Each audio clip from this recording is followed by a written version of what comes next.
muchas, el cual es la producción de energéticos. Específicamente el día de hoy vamos a trabajar sobre lo que es la producción de biocombustibles. En este caso, el biocombustible a base de algas. ¿Es posible que en México podamos producir ese tipo de energéticos? Bueno, contestando a tu pregunta, yo creo que sí es posible, ya que contamos con los recursos necesarios. Afortunadamente, si lo realizamos nosotros en México, nuestra climatología es favorable, es tropical, hay un clima muy agradable, hace calor, por lo tanto beneficiaría muchísimo a los bioreactores.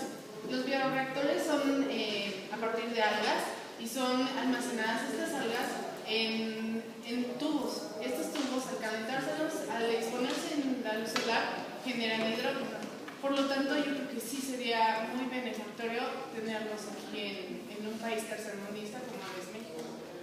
Pero hay opiniones encontradas, las cuales también hay opiniones, por ejemplo, de la Universidad de Japón, la Universidad de las Naciones Unidas, dice que los países en desarrollo no son capaces de poder realizar la investigación necesaria para poder implementar este tipo de producción de combustibles, como es el biocombustible de algas. Este problema, respondiendo a tu pregunta, es cierto que hay investigaciones que dicen que países tercermundistas no tienen los recursos de investigación para poder desarrollarse de esta manera en nuevas tecnologías. Sin embargo, en México tenemos ahorita un suceso muy importante, que es la nueva reforma energética. Con esta nueva reforma energética, inversión externa viene hacia el país, que se puede utilizar tanto de esa parte en la creación de nuevos combustibles, como también todo el subsidio que se le daba a Pemex, que ahorita ya no será necesario otorgárselo por la nueva inversión que va a entrar. Esa inversión se podría utilizar para invertirse en nuevas tecnologías, como lo es el combustible por algas.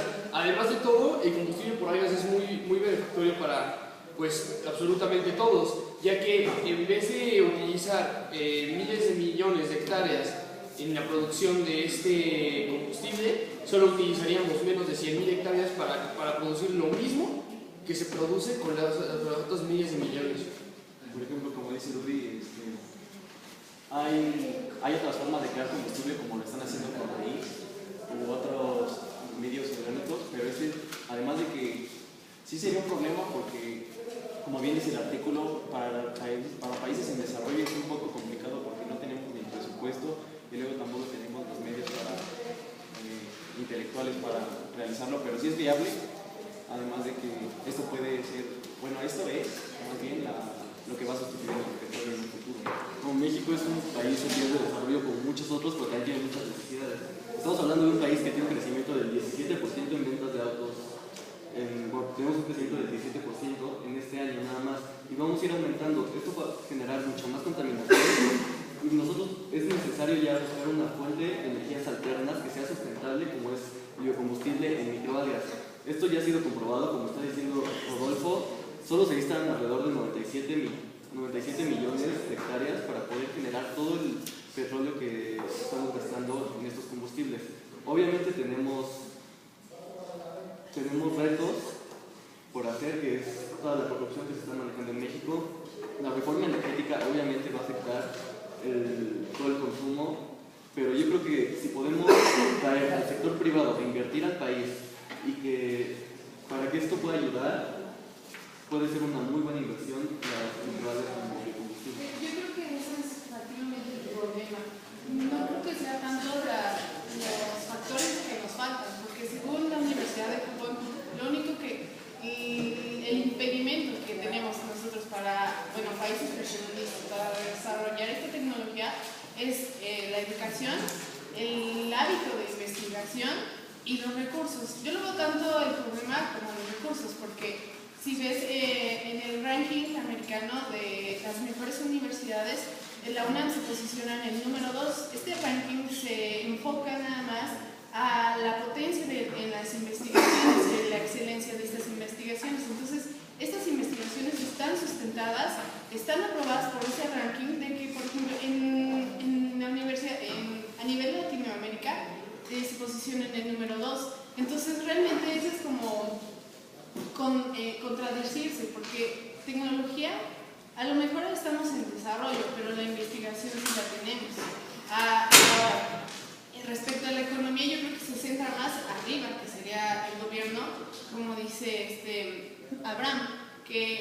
sería más en las políticas, en las regulaciones, en las nuevas proposiciones de leyes, de proyectos. Más bien eso sería lo controversial. Pero igual la cuestión aquí es que, como mencionaba Rudy, las reformas energéticas se basan en la producción de, no, subsidian ahora la producción de energías limpias, por ejemplo, la eólica, la solar, pero nunca hace una mención tan fuerte de la producción de combustibles, de biocombustibles. Pero si bien el subsidio sale muy costoso, en Estados Unidos para hacer el subsidio de estas algas, que en este ejemplo Estados Unidos ya está desarrollando la tecnología, los subsidios son muy altos. Por lo tanto, eso, que Estados Unidos es un país primermundista, tiene la capacidad de costear estas tecnologías, imagínate lo que es para un país tercermundista. Pero también tenemos un problema, porque México realmente, también lo que busca la reforma energética es sobre el problema del efecto popote, en el cual este explica que no es capaz ya con la tecnología que contamos actualmente de extraer petróleo. Lo que hace es realmente traer a compañías privatizar en este sentido la extracción de petróleo en otras compañías, y no creo que haciendo este tipo de acciones sea capaz de implementar tecnología para realizar otro tipo de producción energética como el biocombustible. Esto es una contradicción. Yo estoy de acuerdo con lo que dice José Ramón. El punto aquí es muy importante. México sí tiene grandes reservas petroleras, pero luego no tiene la capacidad de poderlas explotar. Por ejemplo, simplemente en México tenemos 7 refinerías, perdón. En Estados Unidos tienen 131 y en países que se consideran en un desarrollo menor como Venezuela tienen 24. Entonces, quiere decir que no tenemos siquiera el poder para explotar nuestros propios recursos. Entonces se necesitan tecnologías noruegas para sacar el petróleo del Golfo, de los mares, etc. Y esto es lo que va a terminar pasando de igual manera con ese tipo de combustibles, de biocombustibles. La inversión externa es la que va a ayudar al país a que se pueda desarrollar este tipo de tecnologías.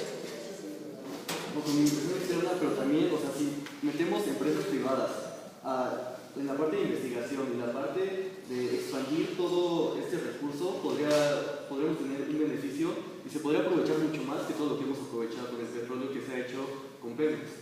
Además, si las investigaciones empiezan ahorita, que pues lleva relativamente poco tiempo, desde 2005, lo que son los bioreactores a base de algas, pues quiere decir que no estamos empezando tan tarde en la investigación respecto del tema. Ahorita para todos los productos que se quieren de petróleo llevamos más de 100 años explotando este recurso.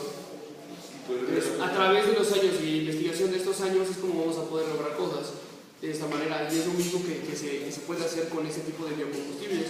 Además de todo, la eficiencia de los combustibles biológicos, como lo es el de las algas, son casi igual de eficientes que los sacados de combustibles fósiles. Entonces no habría tanto problema en cuanto al consumo, y en cuanto a la contaminación se reduciría en cuanto a producción de dióxido de carbono, pero se aumentaría en cuanto a óxidos nitrosos, que son todavía más contaminantes que el dióxido de carbono. Entonces tendríamos un problema ambiental que también se debería de solucionar de esta manera. Debemos de tomar en cuenta claramente que estamos hablando de biocombustible y es muy diferente al proceso que se necesita para la extracción de petróleo.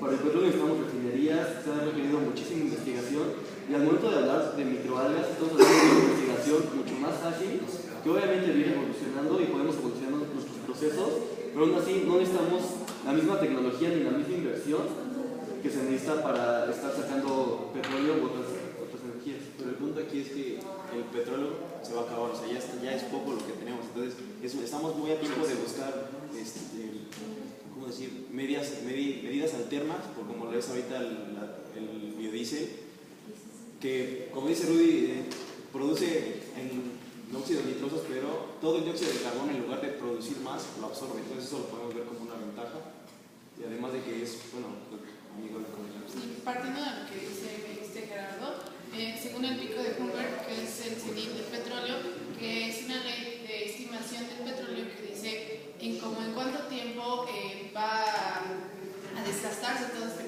petróleo o uso de combustibles fósiles. Se estableció que, de acuerdo al Energy Policy, el cenit del petróleo fue del 2000 al 2010. Quiere decir que ya estamos en las últimas. Entonces, sí sería muy buena opción, por lo menos combinar, porque reemplazar totalmente ahorita esta tecnología por un combustible fósil como es el petróleo es muy difícil. Acaba desventajas sobre los óxidos nitrosos, que sí es muy perjudicial, pero también algo que es perjudicial para un país tercermundista como lo es México es el área. No se ocupa suelos para agricultura, pescadería, no se utiliza nada, sino solamente se requiere un área superficial, pero esta área ocupa espacio.